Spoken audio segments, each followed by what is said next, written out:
সেদিন পকেটে ছিল মাত্র ৭০ টাকা আর বুকে ছিল একটা প্রশ্ন, ঢাকা যাব কিভাবে? আমি মেহেদি হাসান, গ্রামের ছেলে। স্বপ্ন ছিল ইউটিউবে গল্প বলবো, কিন্তু গ্রামের নেটওয়ার্কই ঠিকমতো পায় না, ক্যামেরা তো দূরের কথা। সবাই বলতো গরিবের আবার স্বপ্ন, খেতে পাও এটাই বেশি। কিন্তু রাতে যখন সবাই ঘুমাতো, আমি মোবাইলের টর্চ জ্বালিয়ে খাতায় গল্প লিখতাম কারণ না লিখলে দম বন্ধ হয়ে আসতো। একদিন ঠিক করলাম, আর না, এই গ্রামে পড়ে থাকলে স্বপ্ন মরবে।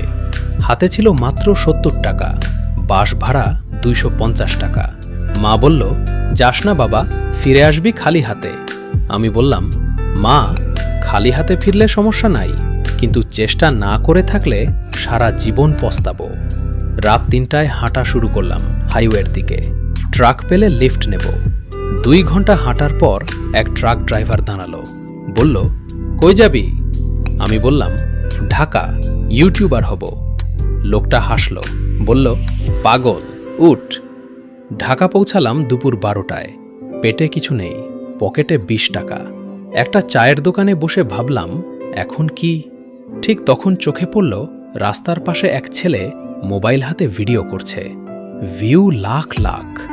আমি গিয়ে বললাম, ভাই, আমি গল্প লিখি, শেখাবেন? সে অবাক হয়ে তাকালো, তারপর বলল, তোর কাছে কি আছে? আমি খাতাটা বের করলাম, বললাম, এইটা আছে। সে পড়ল।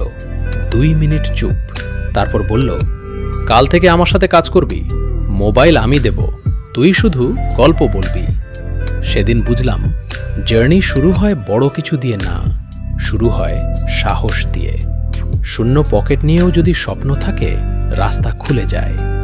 আজ আমার চ্যানেল নেই, কিন্তু আজ থেকে হবে, কারণ আমি বিশ্বাস করি একদিন তুমিও এই গল্প শুনবে আর বলবে, আমিও শুরু করব।